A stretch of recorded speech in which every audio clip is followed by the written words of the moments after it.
Simon & Schuster Audio presents The 7 Habits of Highly Effective People, Restoring the Character Ethic. This program is based on the best-selling book of the same title by Dr. Stephen R. Covey, and on his work as an internationally known leadership consultant.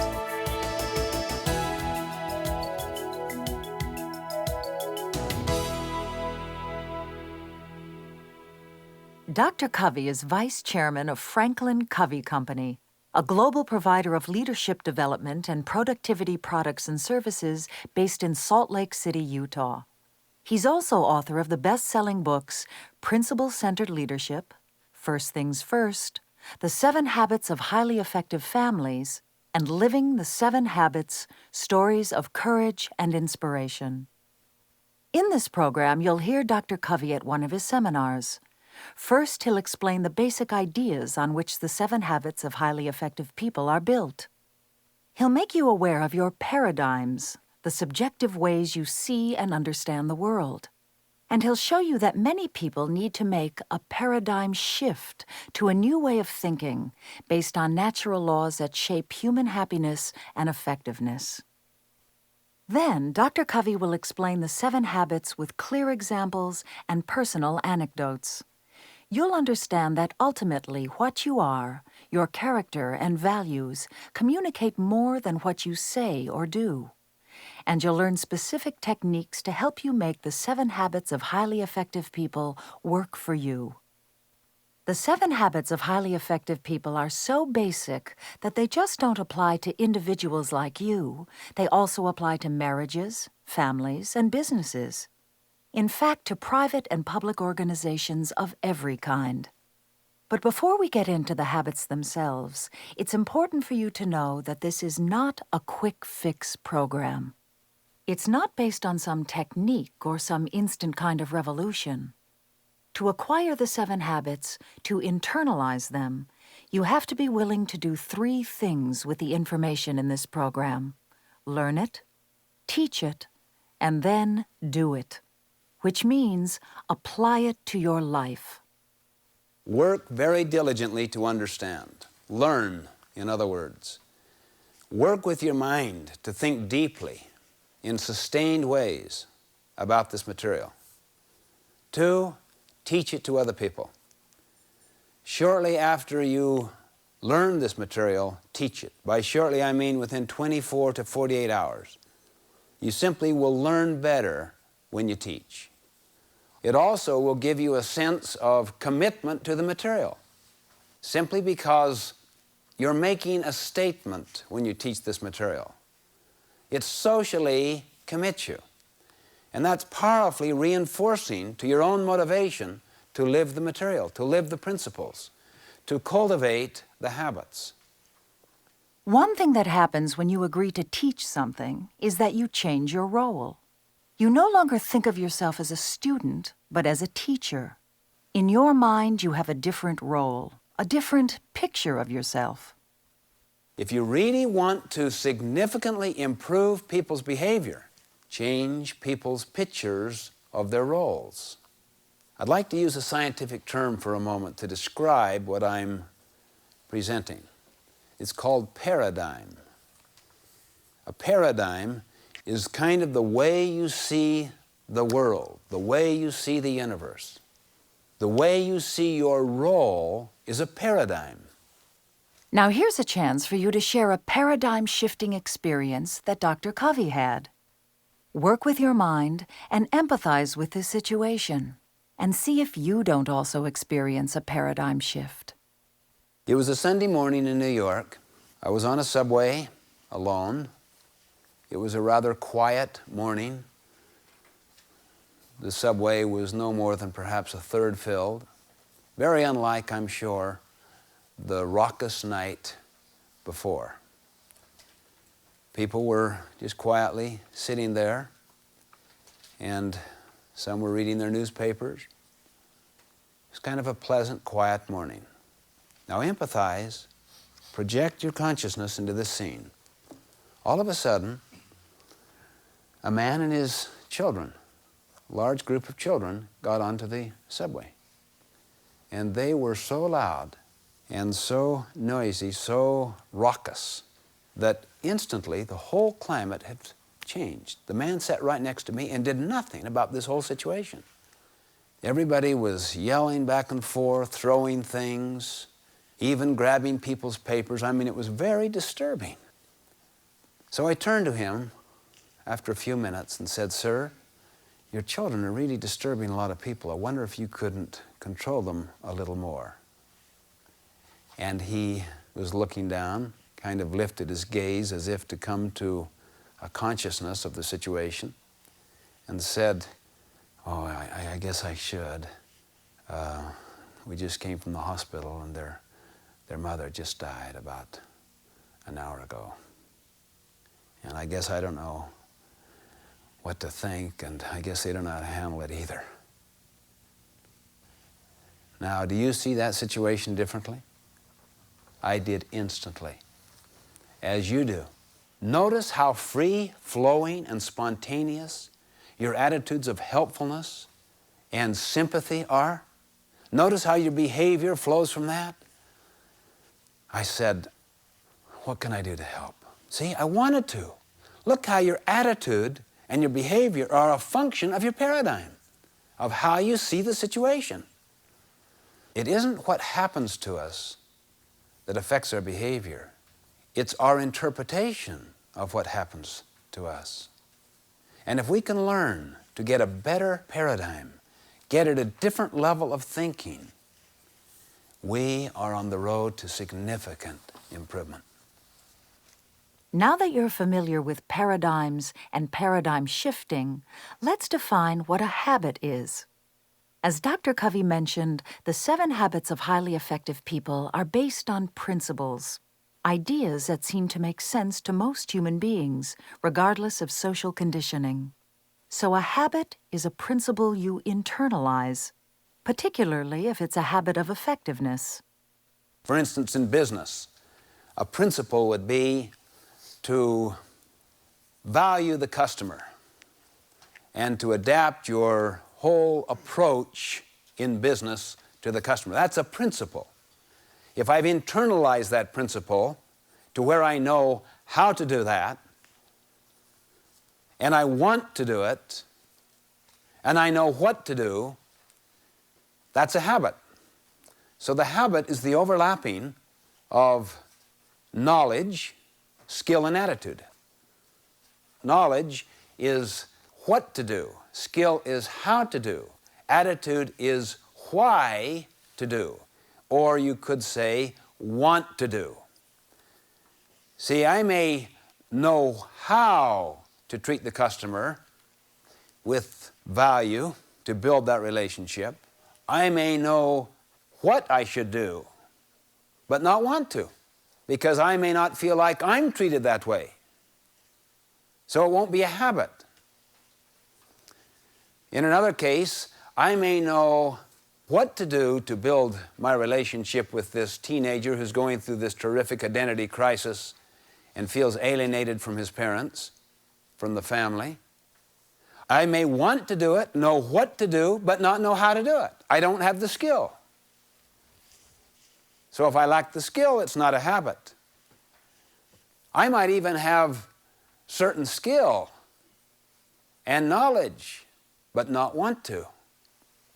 A habit is the overlapping of what to do or knowledge, how to do or skill, and why to do, want to do or attitude. Where they overlap, you'll see a habit.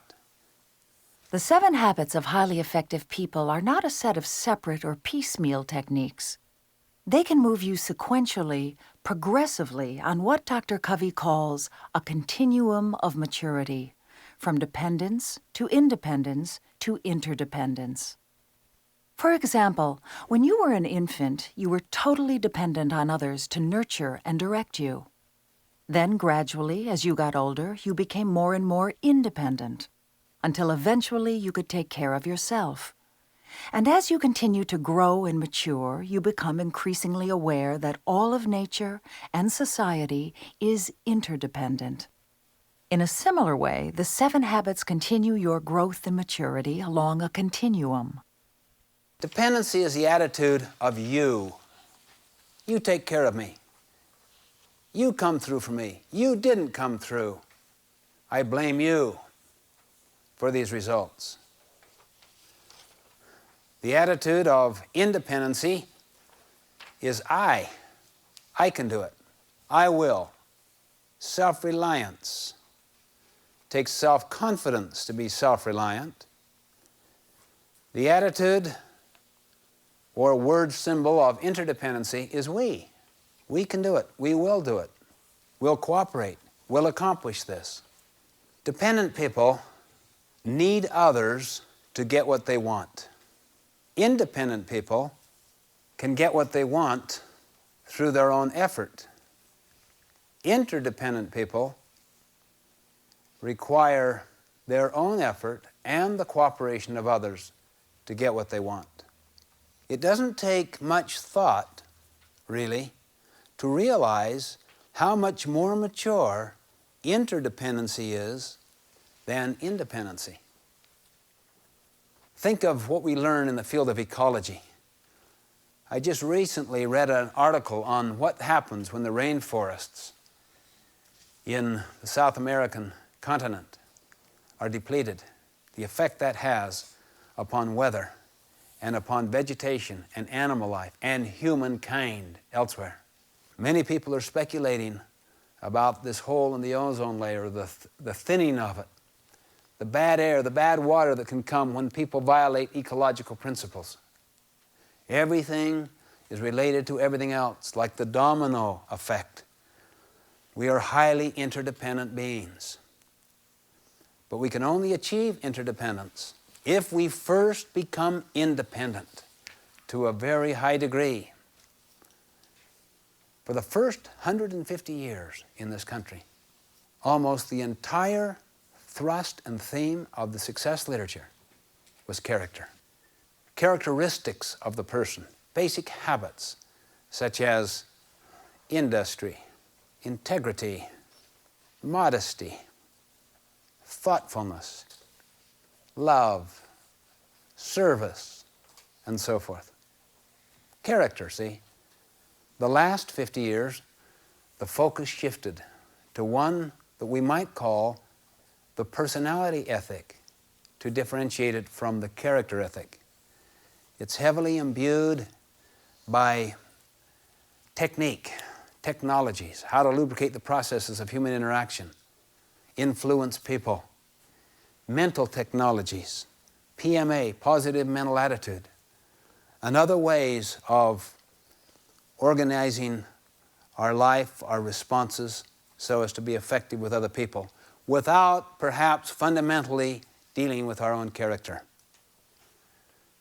These basic habits, these 7 basic habits, help us to move from dependency through independency up into interdependency. And the first 3 habits are basically character habits.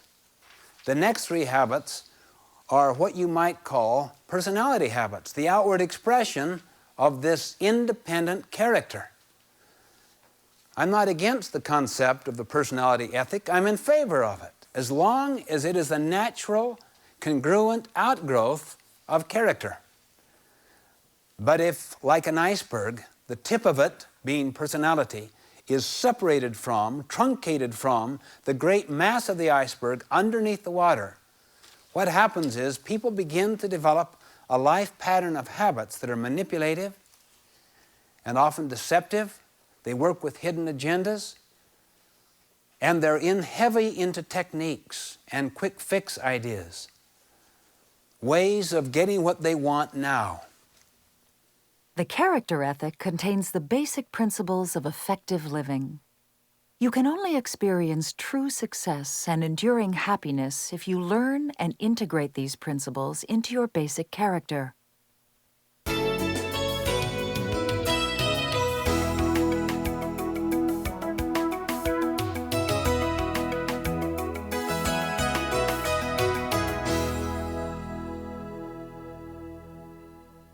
Up to this point, we've been laying a foundation to help you more fully understand the 7 habits of highly effective people.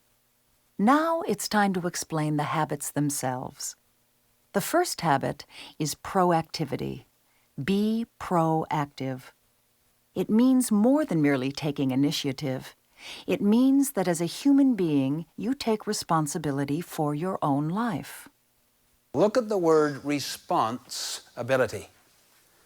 Ability to choose your response. I suggest effective people are proactive. That is, they take responsibility. Their behavior is a product of their own decisions based on values, rather than being a product of their conditions based on feelings. For instance, you're planning a picnic with your family. You're excited, you have all the preparations, you've decided where to go, and it becomes stormy, killing your plan. Proactive people carry weather within them. They realize what their purpose really was, and they creatively have a picnic elsewhere, even if it's in their own basement with some special games, and make the best of that situation. The opposite of being proactive is to be reactive. Reactive people would say, what's the use? We can't do anything. Oh, this is so upsetting after all of our preparations. We'd made these arrangements. And the whole spirit of negativism will tend to pervade those people's minds and also the family. That's being reactive. So when you're proactive, you tend not to blame people and circumstances for what happens to you. This is very hard for many people to accept emotionally, especially if you've had years and years of blaming your misery on fate or someone else's behavior. But when people do become proactive, it can have dramatic consequences. One time in Sacramento, I was talking on this to a large group of people, and a lady stood up and literally became so excited she started talking to people, then grew embarrassed, sat back down, but talked privately. I could hardly wait for the break to find out what had happened. I went to her and she said, "You cannot believe what's happened to me." She says, "I am the full-time nurse to the most miserable and grateful man you can possibly imagine. And for you to have the gall, the presumptiveness, to stand up there and to suggest I am responsible? That I chose to be miserable? There's no way I could buy into that." But the more I thought about it, the more I swallowed that bitter pill. And I came to realize, now wait a minute. If I have the power to choose, I could choose not to be miserable. I could choose not to be any more controlled by this guy that I'm the full-time nurse to, who's made my life so miserable, who never even acknowledges me, let alone express appreciation. No longer am I going to, using my language now, empower his weaknesses to control me, to mess my life up. And she said, at that moment, I stood up. I was let out of San Quentin. I was let out of prison. I wanted to proclaim my liberty. I wanted to proclaim my freedom. Being proactive is really just being true to your human nature. Your basic nature is to act and not be acted upon. That's true despite widely accepted theories of determinism used to explain human nature. Determinism says that you don't really choose anything, that what you call choices are nothing more than automatic responses to outside conditions or stimuli. There are 3 types of determinism. First, it's called genetic determinism. That means your grandparents did it to you. That's why you have a short fuse. Because your parents had one and they learned it from their parents, and besides that, you're Irish. And that's the nature of Irish people. Yeah, I have a short fuse. Everyone in my family just seems to go through the generations. The second is called psychic determinism. That means your parents did it to you. You're not good in the morning, right? Neither were your parents. Or you're a compulsive punctual. You're just literally guilt-tripped right out of your gourd if you're late. Because you can remember deep inside the emotional scripting when you were very vulnerable and tender and dependent, the punishment that came, the rejection, the comparison with somebody else when you were late to school or to some appointment or something of this nature. That's called psychic determinism. The third is called environmental determinism. That means that it is your boss that's doing it to you. It's your spouse. It's that bratty teenager. That's what's messing up your home life. Or it's the economics of your life. That's what's doing it to you. That's why you're so unhappy and miserable. Or because of national policies or the absence of certain programs or whatever.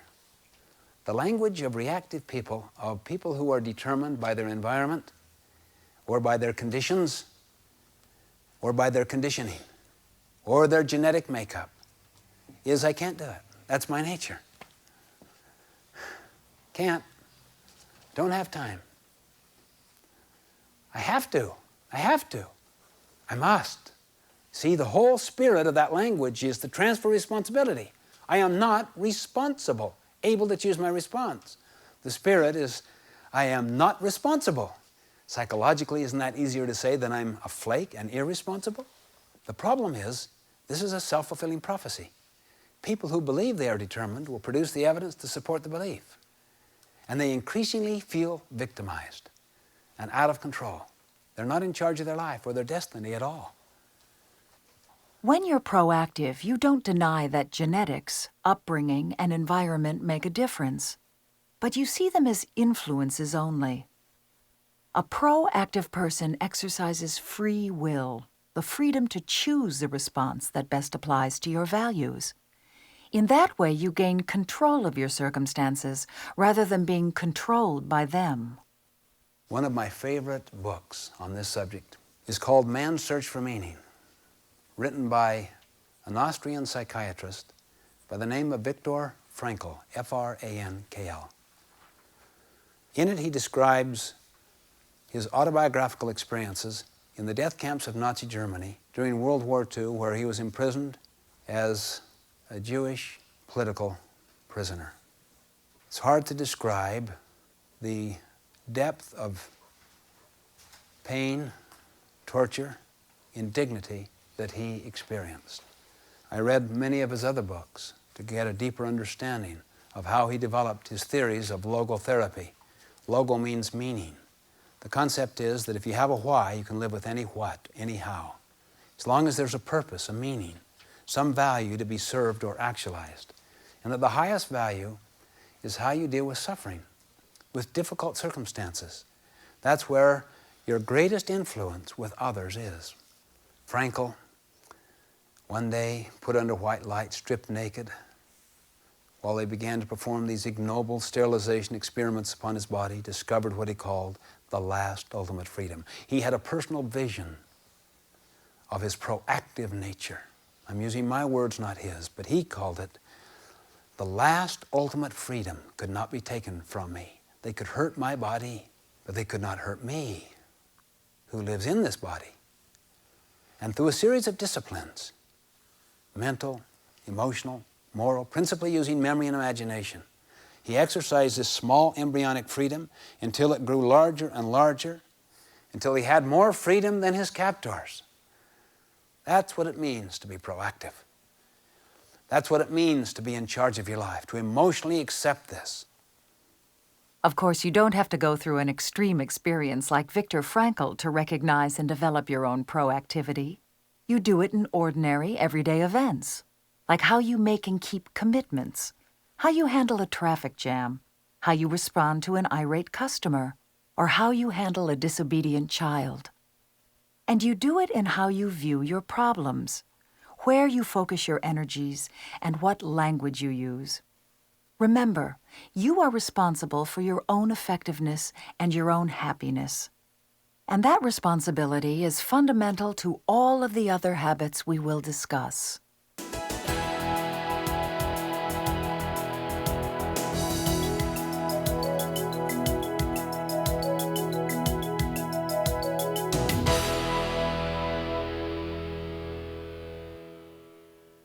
Habit number 2, begin with the end in mind. That literally means to begin today with an image or picture of the end of your life as your frame of reference, as the criteria by which you examine everything else in your life. If you'd like to see what that's like, try this visualization exercise. I want you to think on this for a moment and get yourself into the frame of mind of attending a funeral of a dear one. In your mind's eye, see yourself driving to that funeral. Arriving, it's being held at a church, getting yourself situated in a back seat. And you come to a growing awareness that it is your funeral, that it is you in that casket 3 years from now. There are 4 speakers. The place is packed. And there's a great feeling of love, appreciation, and resonating value of this person, your life. The 4 speakers are these: 1 from your family, not just your nuclear family, but aunts, uncles, cousins, grandparents have come from all around the country to attend. 1 from your friends that give a sense of what you were as a person, as a friend. 1 from your work, your profession, or outside activity. And 1 from your church or some community organization where you've been involved in giving service. Now think, what would you like to have said 3 years from now about you? As a member of an intergenerational extended family, as a friend, as a working associate, or a public servant. What would you like to have said about your character, about your contributions, and about your achievements? Think carefully on those roles and write the eulogies. If you participated seriously in this exercise, you touched for a moment some of your deep, fundamental values. You may have even found your definition of success. And maybe it's very different from the definition you thought you had in mind. This habit, to begin with the end in mind, means to start with a clear understanding of your destination. So what's habit 2? Simply begin with the end in mind. Decide what your own value system is. Write your own philosophy, your own mission statement, your own creed, your belief system, and get it written into your mind and into your heart through the use of imagination and your emotion.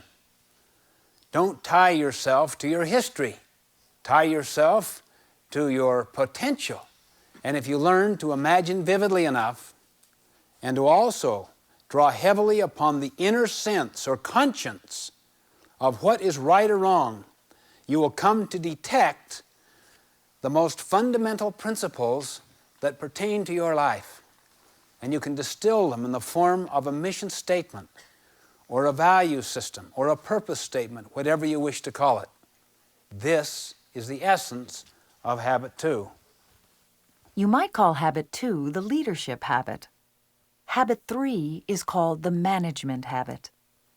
Before we go on, let's define what we mean by leadership and management. Leadership deals with direction.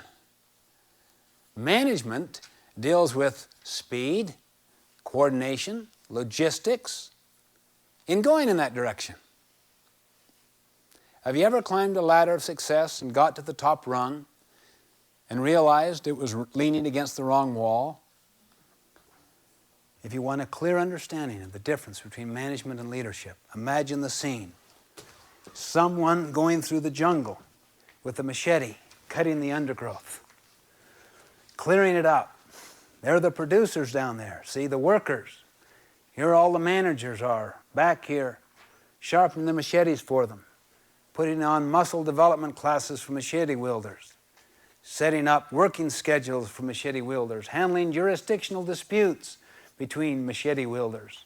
The leader climbs the tallest tree in the jungle, surveys the entire scene, studies the larger picture, and screams out, "Wrong jungle!"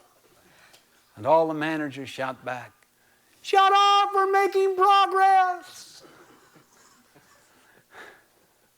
We manage things, we lead people. However, management also is important. After we have decided what the right things are to do, we want to do them right. We must focus on efficiency. We must focus on the bottom line. But Habit 2 focuses on leadership, on the top line. What is it we're fundamentally about? To make this point clearer, here's an example of the difference between leadership and management. It comes from Dr. Covey's extensive experience as a consultant to corporations. I remember talking on this one time up in Seattle at one of our year-long executive development programs. And I talked on the second time. On the 12th time, the 12th month, the president of an oil company came up to me and said, "Stephen, when you pointed out the difference between leadership and management on the second month, I looked at myself as the president of this company and realized I've never done Habit 2, really. I've never been into leadership. I'm deep into management. I am buried by the details of day-to-day logistical management. Or as one person puts it, the thick of thin things." So I decided to withdraw from management, get other people to do that, which is a necessary function, and get deep into leadership. It was so hard. I went through such withdrawal pains because I was taking the longer view, not dealing with a lot of the pressing, urgent matters that were right in front of me. I didn't receive the satisfaction of those small accomplishments while I dealt with the direction issues, the culture building issues, the deep analysis of problems, the seizing of new opportunity issues. Others also went through withdrawal pains because they wanted my accessibility as I had been before. They wanted me to be available to them, to respond and to solve them on a day-to-day basis. They wanted me into management, but I persisted. I was absolutely convinced I needed to provide leadership, and I did. Today, this was about 11 months after the experience, the learning experience, he said, "Our whole business is different. We're more in alignment with our environment. We have doubled our sales and quadrupled our profits. I'm into leadership." As Dr. Covey mentioned before, the key to habit number 2 is developing and writing down a mission statement. A statement of what you want from your life and the values or principles on which you base your life. It can be a valuable tool for corporations, but it's also important for individuals or families or groups of any kind. Recently, our family reworked our mission statement as a family to reflect kind of the situation as it is now and to improve it, to strengthen it. And it was a meaningful experience. In fact, we're still in the process. I'm convinced that you should not do it rapidly. I encourage businesses to at least take 6 months to a year, maybe 2 years, to write a mission statement, because the key is to have it written in people's hearts and minds, and unless they're significantly involved, it will not take place. The key to commitment is involvement. No involvement, no commitment. Write it down, mark it, asterisk it, circle it. It is an absolute correct principle.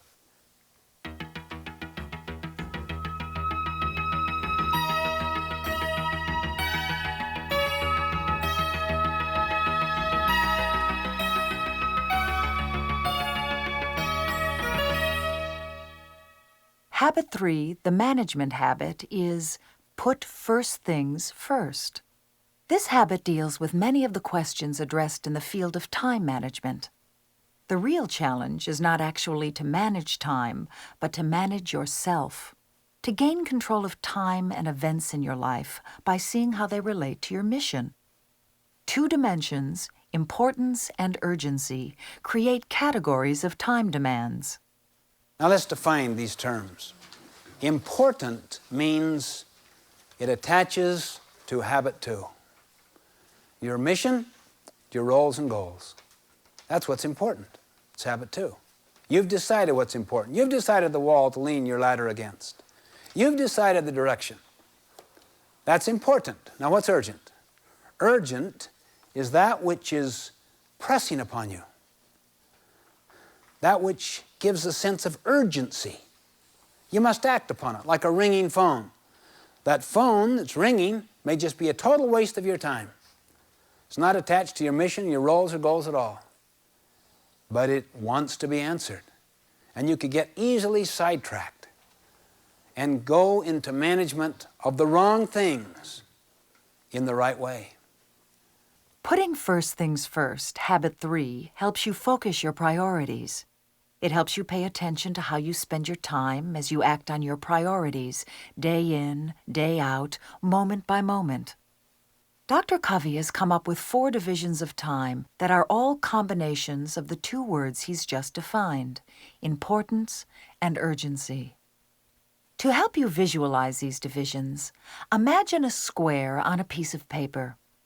Then, with your mind's eye, make a cross within the square, dividing it into 4 smaller squares. What you've just imagined is a time management matrix, and the 4 squares are called quadrants. We'll label the 4 quadrants this way. Quadrant 1 is urgent and important. Quadrant 2, not urgent and important. Quadrant 3, urgent and not important. And Quadrant 4, not urgent and not important. Quadrant 1 is important and also urgent. We usually call those problems, crises, and they need to be attended to, or you don't survive. Or if you've got an important meeting come up, that would be Quadrant 1. Because if you don't attend that meeting, you're going to have a major problem. What's Quadrant 2? It's important, but not urgent. That means it attaches to your mission, your roles and goals, but there isn't a sense of now about it. What's Quadrant 3? It's urgent, but not important. It's pressing, it's proximate, it's in front of you, it's that ringing phone, it's that unanswered mail. It's all of those other distracting things that are important to other people, maybe, but they don't really attach to your overall mission or the organization's overall mission. What's Quadrant 4? It's a combination of being not urgent and not important. A lot of time wasting, pleasant things, extensive Monday morning quarterbacking, extensive television, unnecessary meetings, unprepared meetings, interruptions that can just consume the entire day, where you're very busy all day long and at the end of the day feel like I accomplished nothing.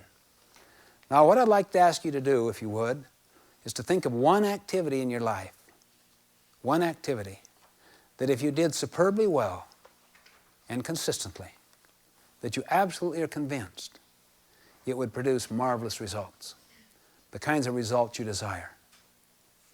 Think of one activity.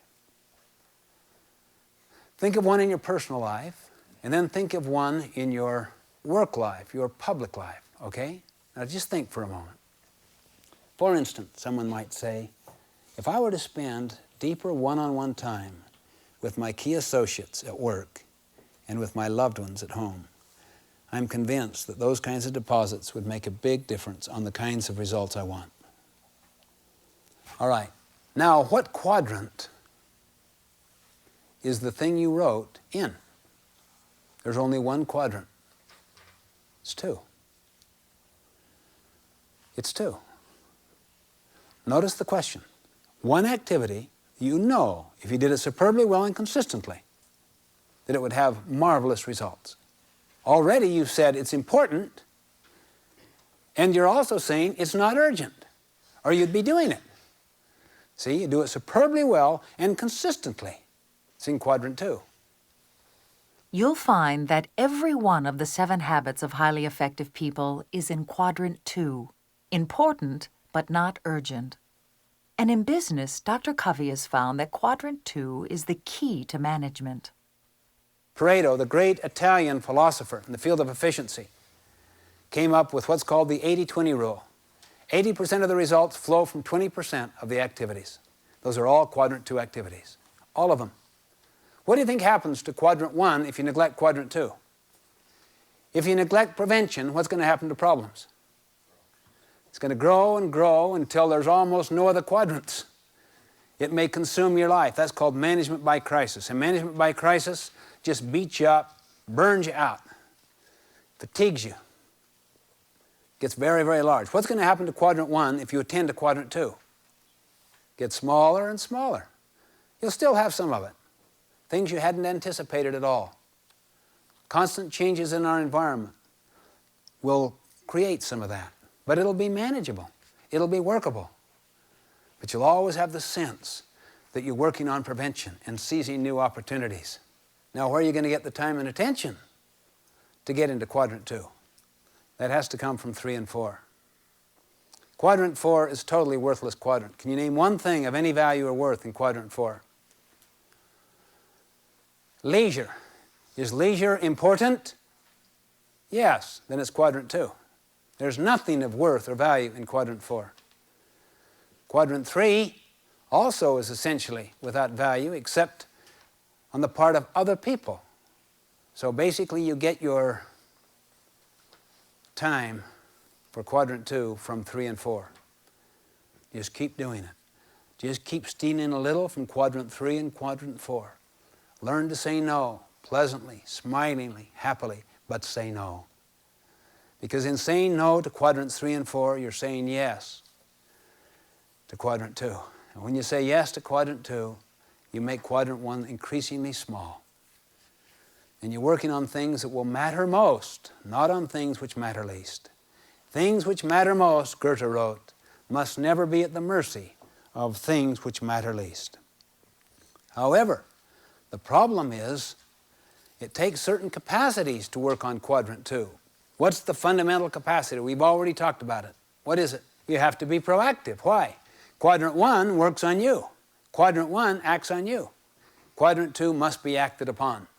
We are made in our essential humanity to act and not be acted upon. That's quadrant 2. All deep relationship building, quadrant 2. Planning and organizing, quadrant 2. Personal preparation, quadrant 2. Exercise, quadrant 2. Reading, broad, deep reading, continual education, quadrant 2. Quadrant 2 is the key. Remember, learning how to emphasize quadrant 2 activities in your life is part of habit number 3, putting first things first. It's reorganizing your life around the goals of your mission statement and then having the discipline to live your life accordingly.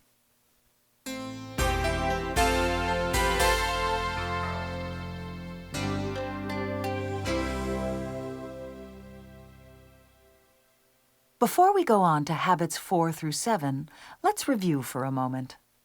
Habit 1 is the habit of personal vision. Be proactive. Habit number 2 is the habit of personal leadership. Begin with the end in mind. Habit number 3 is the habit of personal management. Put first things first. These 3 habits allow you to achieve self-mastery and self-discipline. In short, to become independent. Habits 4, 5, and 6 lead to interdependent relationships. Before we look at each habit individually, let's see how they connect. Habit 4, think win-win, is the attitude of seeking solutions so that everyone can win. How do you do that? You communicate. That's habit 5. Seek first to understand, then to be understood. Habit 6 is the habit of creative cooperation. It's called synergy. Synergy happens when 2 sides in a dispute work together to come up with a solution better than either side first proposed. Now, Dr. Covey is going to talk about habits 4, 5, and 6 together, and then we'll go into each one more specifically.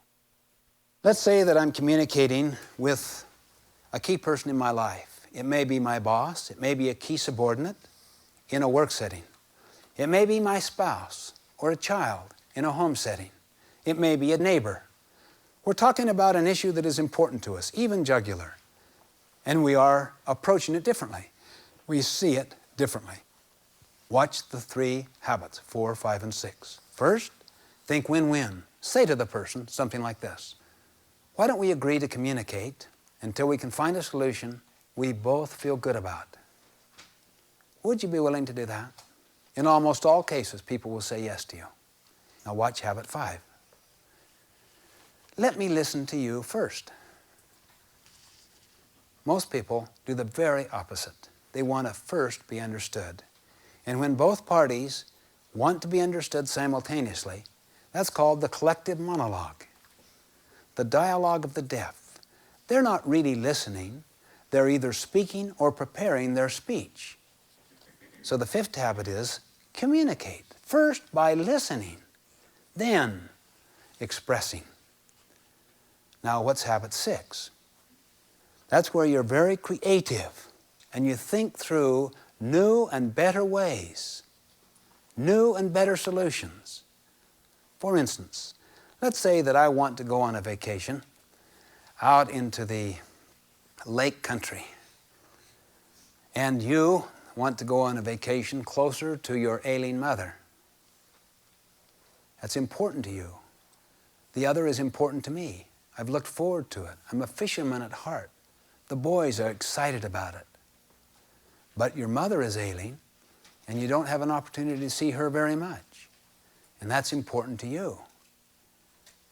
Now, if I'm deep into authoritarianism, I might say, I don't really care what you think that much. When I want your opinion, I'll give it to you. We are going fishing.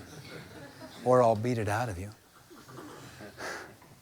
Or if I'm into martyrdom, I might say, well, have your way with me. It's the way it always is. I always lose. In the former case, I'm into win-lose. In the latter case, I'm into lose-win. Or we could apply habits 4, 5, and 6, assuming we have an abundance mentality and enough internal security to carry on this communication, and say, let's agree to communicate until we can find a solution we both feel good about. Would you be willing? All right, let's do it. Let me listen to you first. I understand that visiting with your mother is so important because you haven't seen her for this, and here's your situation, and you could relieve your sister who's been taking care of her, and you keep expressing till the other person feels deeply understood. But you know what we've been doing with these boys, and how much time and effort we've been given into these lessons, and they want to get into this fly fishing, and it's just a perfect situation. And then I am understood. I am empathized to. And the spirit of mutual understanding creates such an affirmation, such a respect for each other. We're not going to go for win-lose or lose-win, nor are we going to compromise. We create new options, new alternatives in our minds. We find a lake near the mother. Maybe it's not as good as the lake we had prepared, but I feel much better about it because I respect my wife, and I love her, and I love her mother, and want to attend to that important need in a way that would also meet my boys' need to have an expression of their fishing opportunity. It's a win-win solution. Is it compromise? No, it's a better solution. I am convinced that almost without an exception, if people practice 4, 5, and 6, they can take almost any difference and produce a third alternative better than either of the other two. I've done it too many times in negotiating proceedings, in team building, in legal battles and warfares, even with marriages that are broken. Get deep into habits 4, 5, and 6, listening, communicating with respect. Then use your creative capacities to produce options or alternatives that would have win-win benefits in them.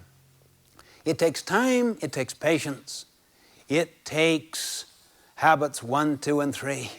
It takes character strength. It takes the internal security that comes from being true to your own value system.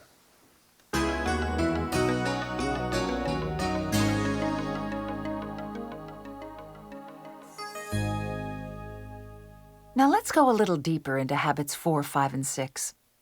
Habit number 4, think win-win. It's not just some cute phrase or cosmetic idea. It's a total philosophy of human interaction in which you look for solutions that allow everyone to win. It's an idea that appeals to many people, especially in the business world.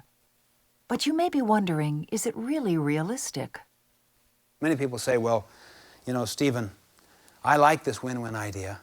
In fact, I had a man say that to me. He was the president of a large chain of retail stores. He said, Stephen, I like the win-win idea, but it's idealistic. It's idealistic. I'll bet a lot of you are kind of feeling like that. Tough, competitive business world isn't quite like that. He said that. I said, really? Try going for win-lose with your customer. Is that realistic? He said, well, no. Why not? I'd lose my customer. Then go for lose-win with your customer. Give away the store. Is that realistic? No. No margin, no mission.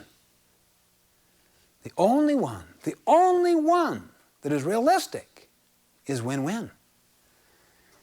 He said, I better tell you my experience. That's true with customers, but not suppliers. I said, all you are is the customer of the supplier. Why doesn't the same principle hold? We're right now, he said, in the middle of renegotiating our lease arrangements with the mall operators and owners. You, as our consultant, counseled us to go for win-win. We did. We're open, reasonable, conciliatory, have a win-win attitude. They see that attitude as weakness and softness, and they took us to the cleaners. Immediately I shot back. Why'd you go for lose-win? We didn't. We went for win-win. I thought you said they took you to the cleaners. They did. In other words, you lost. Yeah. And they won. That's right. What's that called? What he thought was win-win was really what? Lose-win. Being nice. Being a nice guy. Nice guys finish last. Win-win is much tougher than win-lose. Far more rigorous than authoritarian behavior. Why? Because you have to not only be nice, you have to be courageous. You not only have to be empathic, you have to be confident. You not only have to be considerate and sensitive, you have to be brave. It's the balance between courage and consideration, the balance between self-respect and respect for others. That is the essence of the fruit of habits 1, 2, and 3, which enable you to practice the fruits of habits 4, 5, and 6. I hope you're beginning to sense the sequential nature of how these habits are organized and are inwardly becoming persuaded that you need to do the character work before you work on techniques and personality. You simply cannot harvest the crop if you have not planted in the spring, watered, weeded, and cultivated during the summer. There is no quick fix. When you emotionally accept that, you stop looking for them. And if you have a strong sense of mission and sense of values, you go to work. As good as win-win sounds, you still may be wondering, what do I do when it appears as if I can't work out a win-win deal? Well, there is an alternative to win-win that may even be superior. The alternative is called win-win or no deal. Sometimes you go for no deal. We agree to disagree agreeably. I'll tell you the marvelous thing about the no deal option. You'll stop manipulating. Let's say you want something very bad in your business or in your family life. You want it real bad, okay? And it involves other people's cooperation. Just try it. Say to them, if we cannot work out this win-win deal, let's agree to disagree agreeably. Let's go for no deal. It's better. Then I don't have to have hidden agendas. I don't have to manipulate you. I can be very open. I can try to understand the deeper issues underlying your positions. I don't have to get into positional bargaining, where we fight from each other's positions and we're each talking to our own constituencies. We can avoid that whole scenario. Remember, win-win is not a personality technique. It's a total paradigm of human interaction. It comes from having a character of integrity and maturity, and from having the abundance mentality, the belief that there's enough to go around for everyone. And you achieve it through a process begun in Habit 4 that continues in Habits 5 and 6.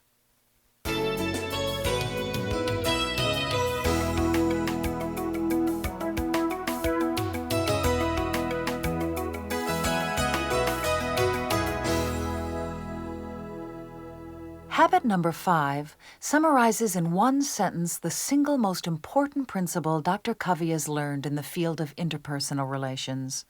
Seek first to understand, then to be understood. If you want to interact effectively with someone, to influence them, whether your spouse, your child, your neighbor, your boss, your coworker, your friend, you first need to understand them. And for many people, seeking first to understand involves a very deep paradigm shift, because what most of us want is to be understood, and that means we don't know how to listen. The deepest hunger of the human soul is to be understood. Once a person feels understood, they relax. Defenses are lowered. They become open. That's why Habit 5 is the key. You've got to get deep into their head, empathic, where you understand how they see it, how they feel about it, and they feel that you do. That's Habit 5. That takes energy, tremendous energy. So much harder to listen in that kind of depth, with that kind of empathy, than it is to speak. See, the natural tendency in most people is to prescribe out of their own autobiographies. Let me tell you about my experience. Let me tell you how I pulled myself up by the bootstraps. I had one father say to me, "You know, I can't understand my kid. He won't listen to me at all." Let me restate what I heard you saying. You don't understand your boy because he won't listen to you. That's right. Let me restate it again. You don't understand your son because he won't listen to you. That's right. What's your point, Stephen? Well, I thought to understand another, you needed to listen to them. Oh, yeah. Well, I already understand him. I mean, I've gone through it. I could tell you the things. No, that's your autobiography. Do you listen from within the frame of reference of another? That takes not only skill, but emotional strength, which comes out of Habits 1, 2, and 3. That's why most people cannot listen in depth. What are you risking if you deeply listen to another? You might be changed.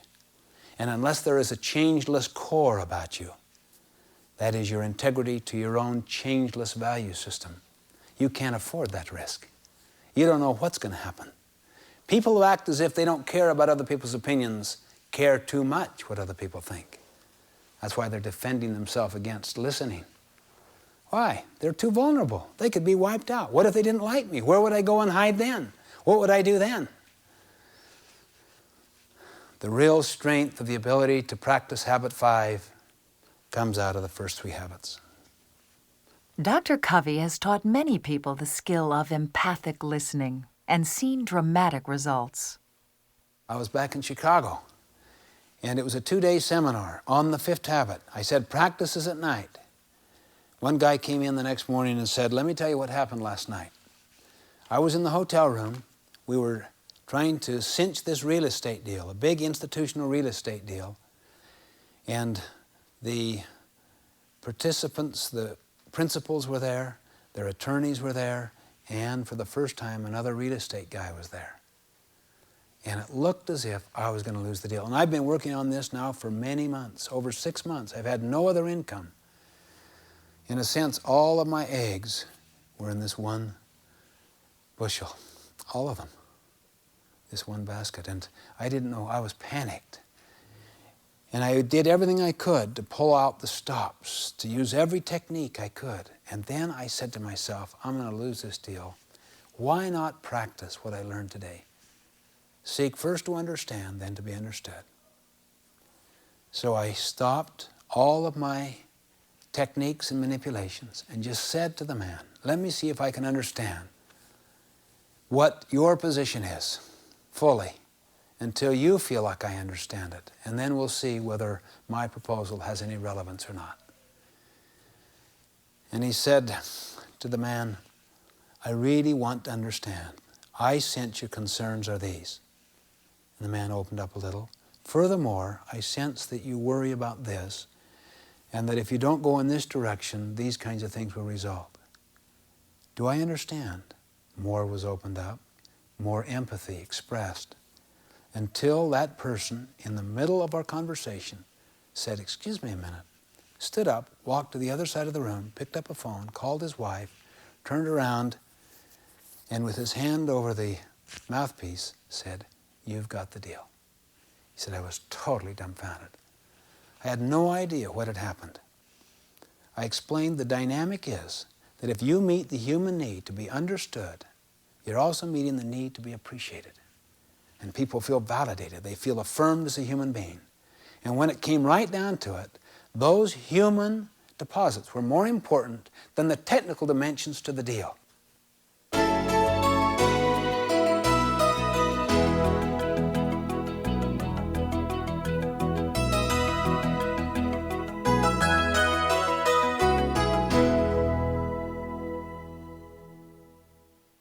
Habit number 6, synergize, is the habit of creative cooperation. As Dr. Covey has already explained, synergy happens when two people in a dispute use their creative capacities to come up with a solution better than either person came up with alone. And as you can probably see now, synergy is built directly on habit 4, think win-win, and on habit 5, seek first to understand and then to be understood, in which you listen and communicate with respect for the other person. And one more thing worth repeating about synergy. It's not the same as compromise. Compromise means 1 + 1 = 1.5. Synergy means 1 + 1 = 3, 4, or 5. Most industrial disputes end up in compromise. Most legal suits end up in compromise on the courthouse steps. But the real essence of synergy is that the whole is greater than the sum of its parts. As one put it, I want that window closed. I want it open, closed, open, closed, open. Look at the ego battle around that issue. People can invest their ego into their position, see? The key is to practice habits 4, 5, and 6. Why don't we communicate till we can find a solution we both feel good about? Habit 5, let me listen to you first. Why is it you want that window closed? Well, the draft blows my papers about. Then to be understood.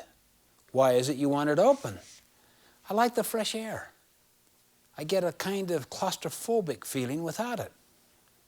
Habit 6, synergize. What could we do to give the fresh air without the draft? We could open the window in the next room. It's a better solution. It's not a compromise solution. I think it's better, even though I wanted that window open, because I care about you. And the human relationship is certainly as important, if not more important, than the physical environment. The key point of habit 6, synergize, is that when people communicate with respect and creativity, they learn, gain insight, and can then produce solutions to problems and issues better than any originally proposed. In a way, synergy is the crowning achievement of all the previous habits. And it works, whether in a family or an organization.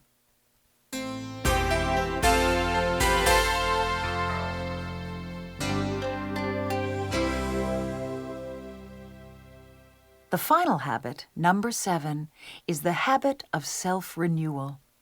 It's the self-maintenance habit. It's the habit that if you do it right and do it completely and do it regularly, you will automatically develop the other 6. It's called sharpening the saw. And here is a little story to illustrate why. Just envision in your mind coming across someone who's sawing down a tree, really going at it vigorously. And you come up and you say, what have you been doing? Can't you see I'm sawing? I know, but how long? Oh, I don't know. I've been at this for hours. I'll bet you're tired. Oh, you can't believe. Well, why don't you sharpen the saw? Too busy sawing, dum-dum. That's the 7th habit. Take time to sharpen the saw. Sharpen the saw regularly. You ever been too busy driving to take time to get gas? So sharpening the saw is preserving and enhancing the greatest asset you have, you. It's continual daily self-renewal of the 4 dimensions of your nature: your physical self, your mental self, your spiritual self, and your social, emotional self. To sharpen the saw means basically to exercise all 4 dimensions and to organize your life so that you have time in quadrant 2 to do that. 1 hour a day, minimum, will, I believe, maintain these other 6 habits. To really get good at those 6 habits, it takes more than that. What does this involve? Physical exercise. The best kind is stretching and aerobics and a little muscle toning, kind of a combination of the 3. Aerobics is the kind of exercise that deals with the cardiovascular system, the respiratory system, which enlarges the capacity of the body to process oxygen. And that's the key to energy, oxygen, as well as interest. Stretching should precede or follow briefly the aerobics. Muscle toning, like calisthenics or weights or things of this nature, also are helpful. And if people can cultivate a habit of at least 30 minutes every other day, they can maintain. To really enlarge the capacity of the body to work, they may have to do just a little more. But as they do, even a half an hour, their body becomes more efficient, the heart muscle stronger, more oxygen is pumped through the body, and they have more vitality, more energy inside. So I commend to you to make your mind up, if you do not now have a good exercise program, to start one. A little stretching, then go on a vigorous walk or a jog or a bike or a swim, but a good vigorous walk for, say, 20 minutes. And then a little stretching at the end and a few calisthenics. And you've got a minimum physical exercise program. What if you only spent 3 hours in a week? Of a week that's made up of 168 hours? Is that disproportionate with the only instrument you've got? I think it's better to try to give about an hour a day every other day. But at least give a half an hour every other day, or 4 days a week. With regard to spiritual exercise, that involves habit number 2. That's where you renew your commitment to your well-developed value system.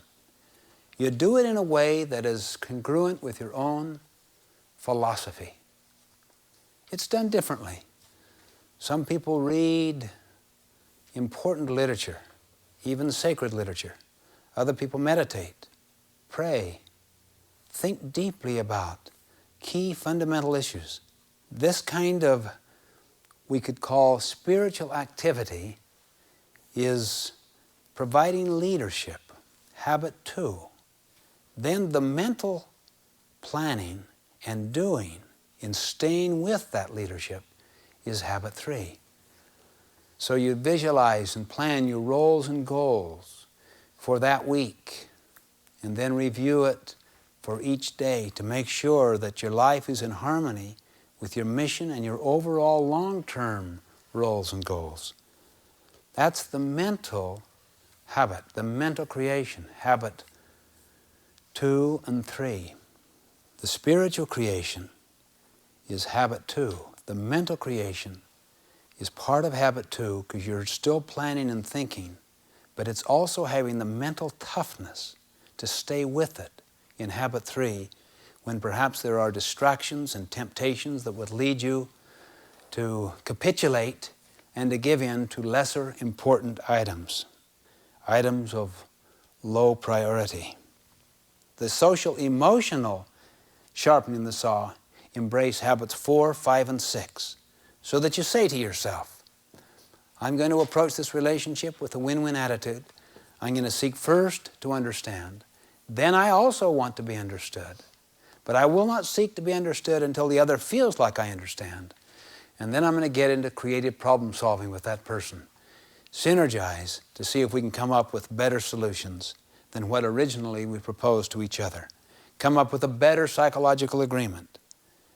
Those are the 4 basic dimensions of the human personality that basically express and develop all of the other habits. If it's well done in a balanced and regular way, it will do exactly that.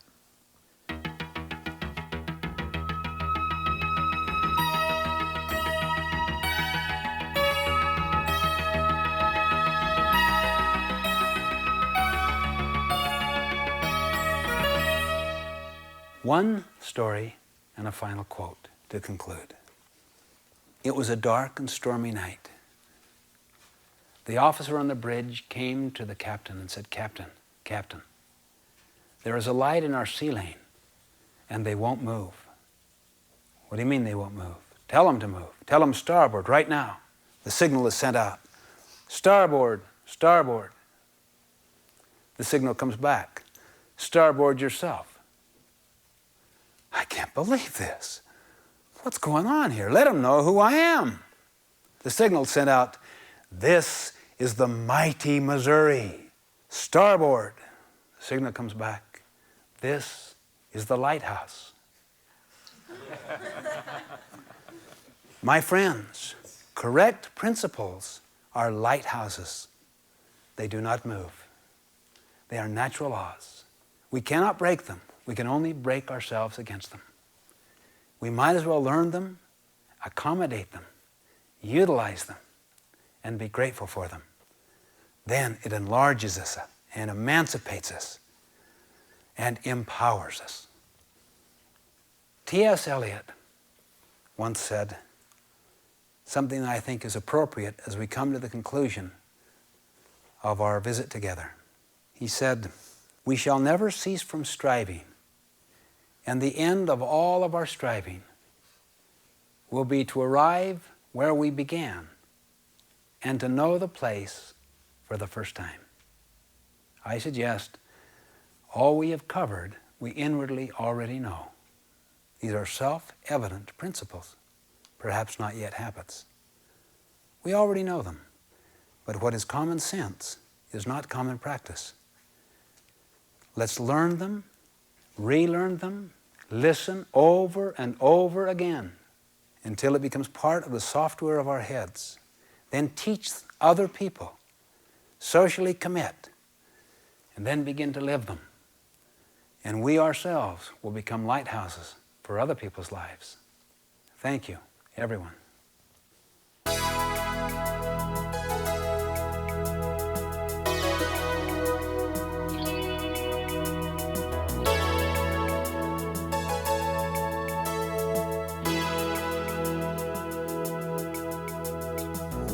You've been listening to a presentation by Dr. Stephen R. Covey, author of The 7 Habits of Highly Effective People, Restoring the Character Ethic. The scriptwriter was Lou Giansante. The recording engineer was Jerry LaRosa. The mix engineer was Karen Perlman. The associate producer was Elisa Shokoff. And I'm Janet Zarish. The 7 Habits of Highly Effective People, Restoring the Character Ethic, was produced and directed by Susan Perrin. This has been a presentation of Simon & Schuster Audio.